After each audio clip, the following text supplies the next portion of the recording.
Feels weird I'm on the opposite side. Yeah, we switched sides. Hi, everyone. Welcome to Voices of the Goddess podcast, where we empower, inspire, and uplift women to be the goddesses they were meant to be. I am Julietta. Oh, my name changed. PT, Body and Soul PT. I don't know how that happened, but that's okay. It's all good.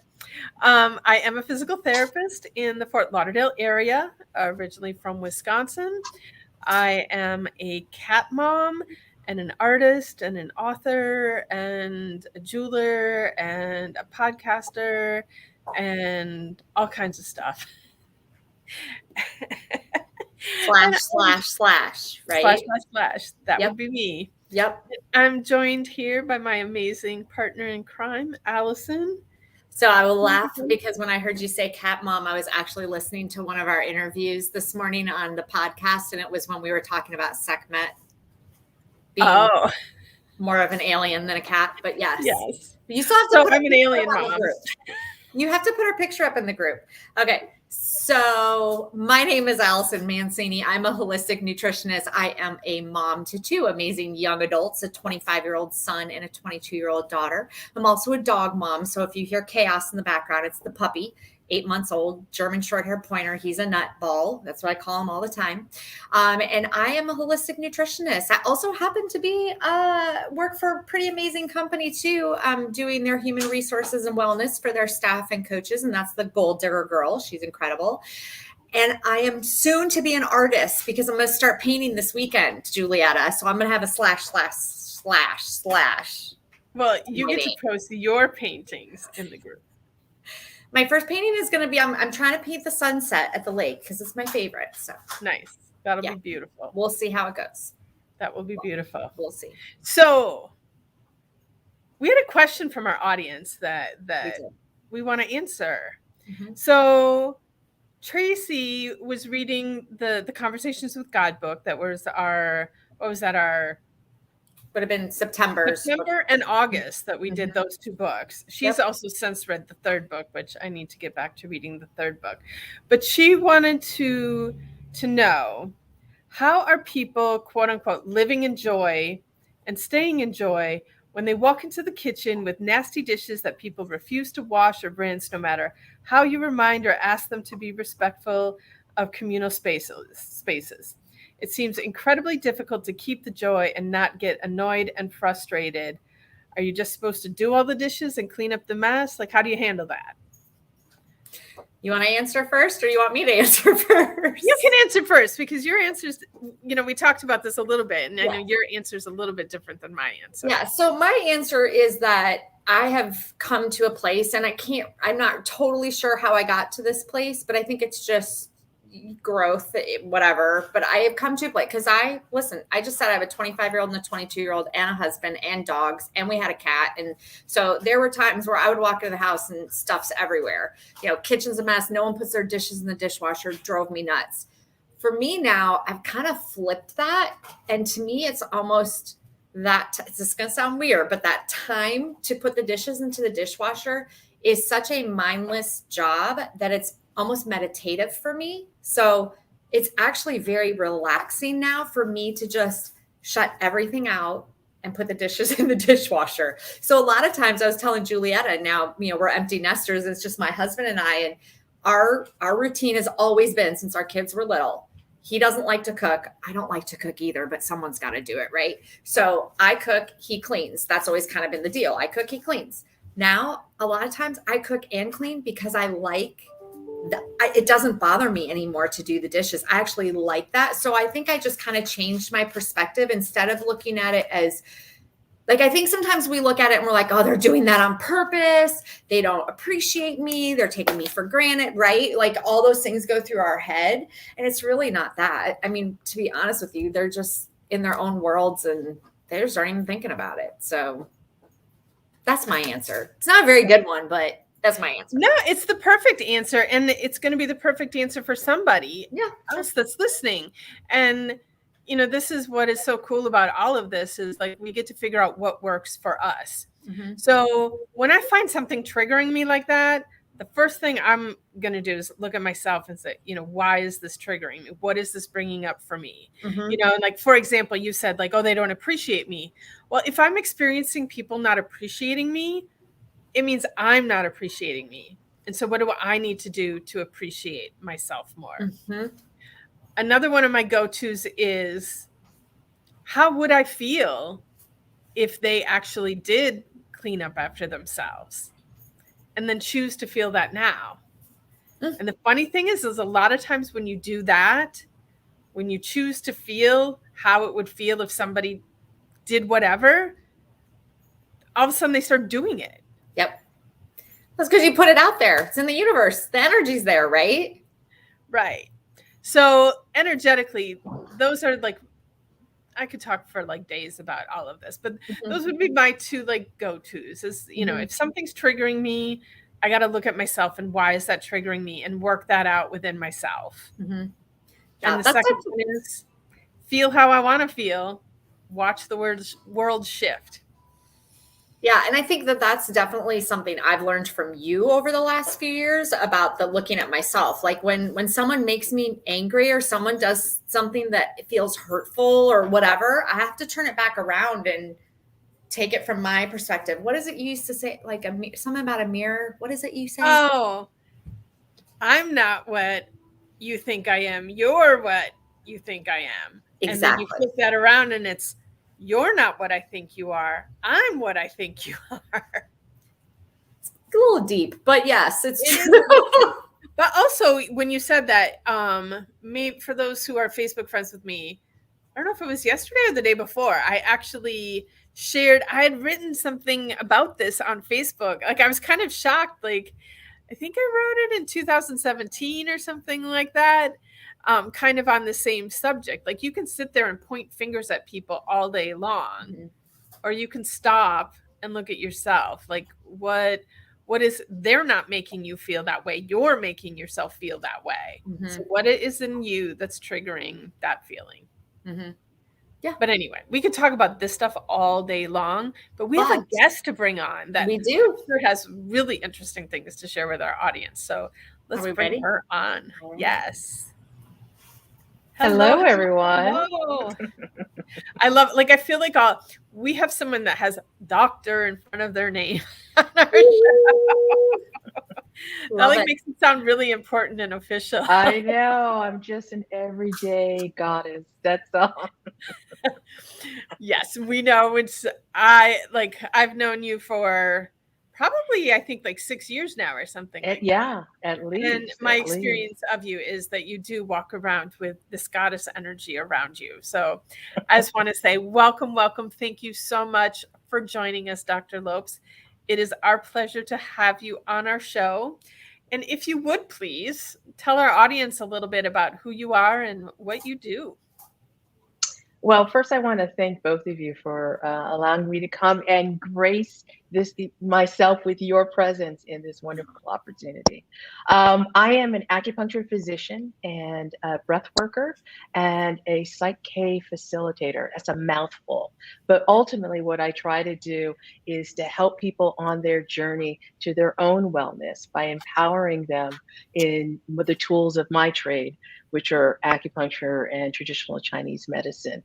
And so I do that physically in my office space, which you see a little bit around me, as well as in a virtual space, because what COVID didn't teach us anything is that we can break out of our box and to be able to do anything, anywhere within reason. Okay. So I haven't yet figured out how to do acupuncture through the screen, but you never know. Qi and energy can go anywhere. And so I think of myself as somebody who holds space energetically for people to find their path to their own healing. And so I always find it that I help people from pain to wellness. And I use the tools of acupuncture, breathwork, and Psych K to do that. She's got / too. So yeah, I love it. Because why not have many things in your toolbox? You never know when you're going to be able to use them, right? Absolutely. And I love, talking about, because as a physical therapist, traditionally, physical therapists would work with people. We put our hands on people. And I did do distance work beforehand, both virtually through the internet and also just energetically through the ethers. And energy is energy, and so yes, you might not stick a needle through the camera, but you can definitely transmit that energy, because to me, acupuncture is it's like the original energy, because that's what it's about. So Yeah, I find that a lot of this, and this is not a bad thing, is that you have to work with where people are. And sometimes if they're not honest, then it's a trial and error. Yeah, I can use these points for you, but if you had said something about this, the treatment would have been even better than it was. And so I try to instill in people that honest conversation, whatever happens in here stays in here, because then that breeds a different level of communication that is so important in any of the work we do. Because if they're not doing what we're suggesting when they leave our offices, then there is a little gap in the treatment plan that we have for them. And so I'm always honest in saying, hey, if this type of what I'm saying to you isn't going to work, let's find out what will work for you and work from there. Like I had a patient who decided that she knew that she needed to start walking and stretching. And no matter what I would say to her, she would say, no, I'm not doing that. And I'm like, okay, you can come and we can work this. But finally today, she says, you know what I'm doing now? I'm walking 2 miles a day and I'm stretching a little bit. I'm working on that. I might go to Pilates to help me stretch. And I thought, what progress if you just hold the space and be the container for somebody to find their way to what works for them. Nice. All right. Well, welcome to the show. It is time for us to jump into our questions. So I'm always super curious, because a lot of our guests, I know them, and so it's always like, I'm so curious to hear what their answers are going to be, especially for this first question for some reason. But what is your superpower? That question has always been a very interesting journey, but I can honestly say I think my superpower is vulnerability. And that when you're vulnerable, you get to explore and do things that you couldn't do when you had fear of somebody finding out something. And I've lived in that world, and it's a lot of work to hold it all together, not letting them find out this, or, oh my God, what are they going to think about me in this? So, I think vulnerability is a superpower. I love that. I love that. Put a big V on your shirt. That could be many things, but right now we're talking about vulnerability.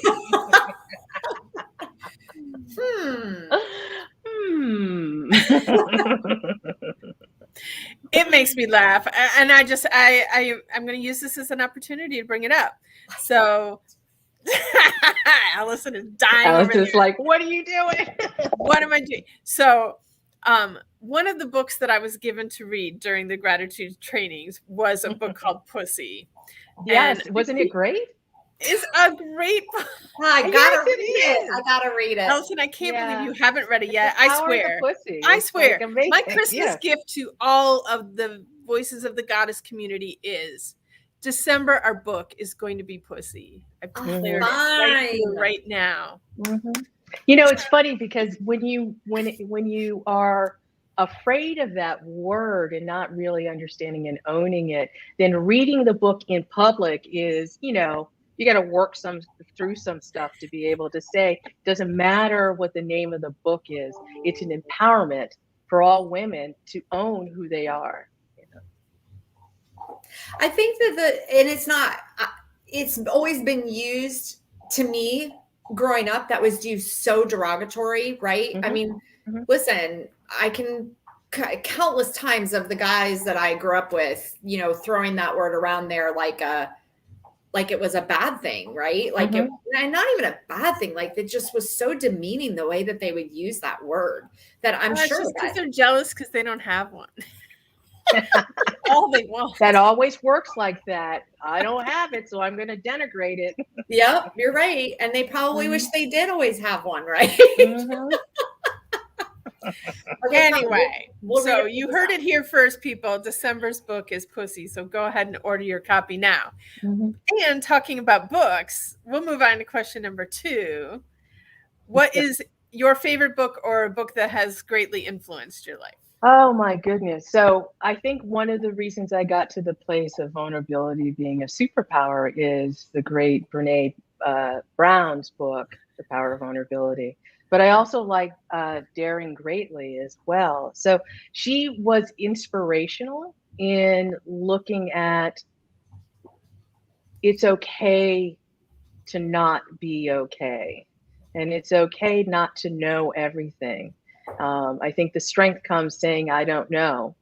That's where strength comes for me. Yeah. And then the autobiography of Yogi Nanda, I think it was. I think when you look at spirituality and you look at thought, it comes from everywhere. And there is always that line through everything that is be good to yourself, be good to other people, and show compassion and love.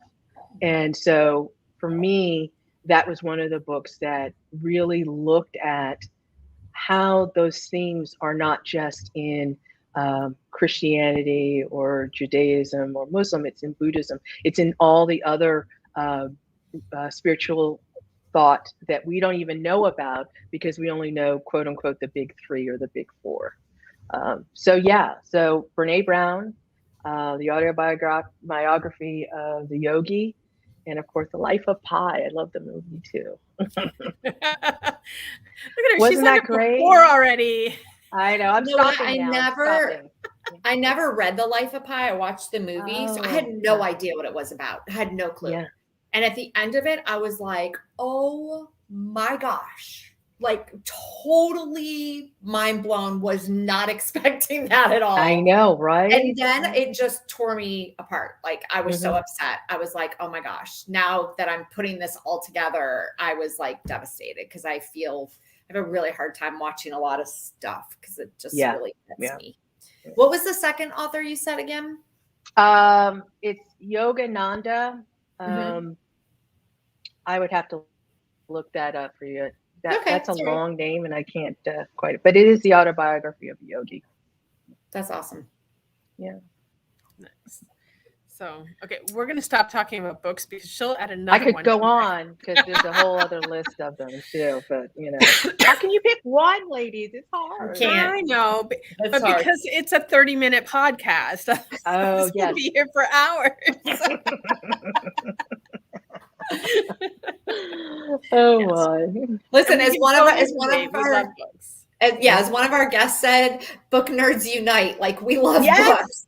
We need a T-shirt that says that. I'm telling you, book nerds unite. Along with one that has a big V, or maybe it should be a P on it. I'm not sure. Could be either one. Oh man, I love it. All right. Question number 3 is, what is your favorite self-love practice? Being next to or in the ocean. It's healing for me. I love it. There's anything could be going awry or taking something too seriously, but sitting by the ocean or being in the ocean just changes everything. Nice. We all know there's healing properties of the ocean, which is even people who don't know it, like they're attracted to be there because, all those negative ions that come off the ocean water is so healing for everybody. And the smell of it too. Yeah. But I wish that my skin tolerated the sun better because I tend to. Well, there's always an umbrella because I use an umbrella and sit out there all day. But I wouldn't be sitting out there all day without the umbrella. Maybe Okay. 15 minutes. And and honestly, here in the dead heat of July or August, I don't think I could even do it with an umbrella. But I agree with you. In fact, I just told a client of mine yesterday, you need to go sit at the ocean. Like you need to go sit out on the beach, go do it in the morning or at the end of the day. So you're not hot and you're not, uncomfortable, but because it is so healing. It's so good for us. Yeah. They have in some of the areas where I go to, and I'm not telling anybody where that is, but they have Adirondack chairs. They have chairs where you can sit and look at the ocean. And I love that because the city actually created places where you could sit. There's only 6 of them. So there's 3 or 4 on each side, 6 to 8 of them. But if you get there, what better way to just spend your 15, 20 minutes at your lunch hour and then get back, and it changes your whole way of thinking. It's like, if you were upset, you're not anymore. Nice. I love it. I think I need Ocean lover. That's what I get myself to the beach. Yes. Okay. All right. Our 4th and final question, and this question came out of research that we did before we started the podcast, finding out what goddesses needed support with. And one of the big questions that came up is creating accountability. So when you're a busy, amazing goddess with so many slashes of all these things that you do and have to get done, how do you create the accountability to get it all done? Part is going to be a couple part question for me, but I think authenticity is like, you really got to own what you can and cannot do and get done, and really prioritize that. And I have short lists, long lists I can't even finish, but I don't beat myself up for it. I get to what is to what I can do in a day, and know that tomorrow's another day. Tomorrow's another day to pick up and keep continuing. And yeah, I think that's authenticity, and just knowing what you're capable of doing and not set yourself up for failure by putting too much on that plate. And that's then getting, I've learned a little bit. I've agreed to do too much at times in the past, and really working on weeding the things that don't really honor me and serve me and resonate with me. Like, time to let them go. I think that's important for all of us to really own that, either publicly or privately with ourselves or our family and friends, to say, this is what I can do. And I'm not going to feel guilty because I can't do X, Y, and Z. Here's what I can do for you. And I think our society is built on, you have to do as much as possible, even to the breaking point. And I don't think that's a functional society when we do things like that. I do feel a little bit like the pandemic has kind of helped people learn that, hey, if you don't do everything, it's okay. Nothing fell apart. The world didn't fall, there was no earth-shattering thing. You just get to do it. Orbiting around the sun. Yeah. So nice. I like that. Yeah. All right, Miss Allison, what is your takeaway for today? So, these always change, because like in the beginning, I'm like, ooh, that's my takeaway. And then I'm like, wait, no, that's my takeaway. So no, my takeaway is from this very end part. And it's really about the authenticity. And I think, so many times we do things because, this is me. Let me just rephrase this. I do things because I think that's what people expect that I should do, right? So I'm doing things that I think people are expecting me to do versus things that I want to do. And like you said, about owning it and prioritizing it and being authentic. So as I get older, I hit 50 in January, I'm really starting. I mean, I'm still planning on having at least another good 50 years around here. But in the meantime, right. But okay, so how do I want to spend these next 50 years? I really want to, like you said, prioritize. So I'm just listening to what you were saying, and I'm like, yeah, I really need to go to the ocean and sit down for, a good half hour with a little notebook in my hand and get down to business about what it is I really want to do for the next 50 years. So maybe not quite that long, but I'm being here for 50 years, but maybe not planning 50 years. We'll just go with the next 5 for now. You know what I mean? And when I tell my husband that, I'm like, I'm going to be around for another 50 years. He's like, what? I'm like, oh, heck yes. I go, and in good health and in sound mind. And yes. Well, you just have fun with that. I don't plan. I know you don't want to. I know. Come on, you got to hang with me. I'll hang with you for as long as I can. And at some point I got to go home. So anyway. But let's talk about my takeaway. I loved that you said your superpower was vulnerability. Like, I've really grown to appreciate the ability to be vulnerable and have really gotten way more comfortable with being vulnerable. And I like the fact that you named it your superpower. Like, to me, that was super empowering. And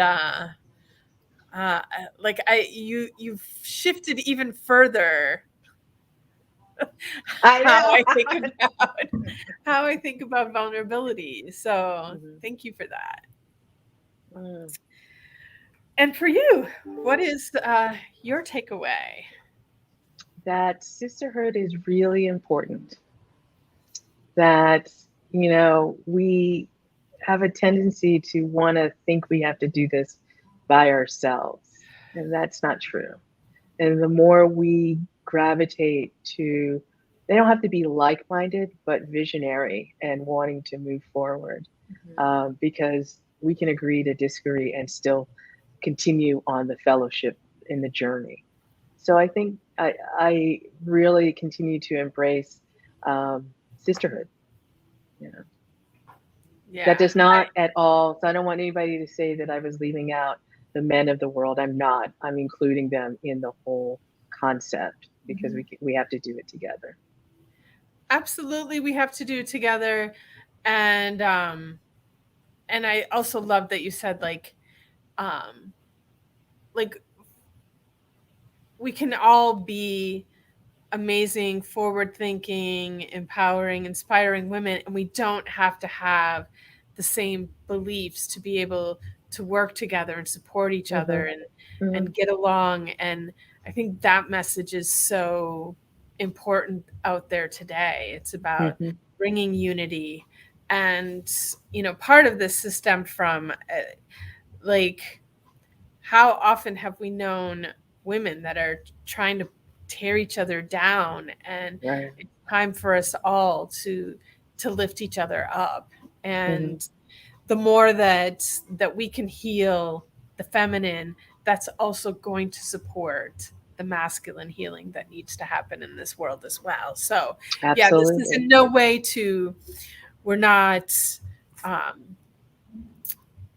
we're definitely not tearing men down here in this group. We're here to lift them up.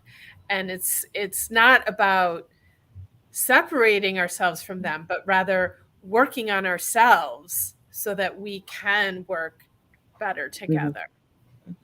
Men are vulnerable too. I mean, we have a society that requires them to be in a box that is stifling, as they do for women. And so if we can identify that we're both in boxes that we need to break out of, then the clarity and awareness starts to show that we can do this together. What was the book we had a guest tell us about that was about men that she read? And she said it was really great. I'd have to go back and look at my notes, but it was I would have basically, to look too, but yeah, but it was basically about that, about like from a man's perspective, like how, and it wasn't not that you've talked about a different one, but this was another one. I know I wrote it down somewhere, but yeah, I agree.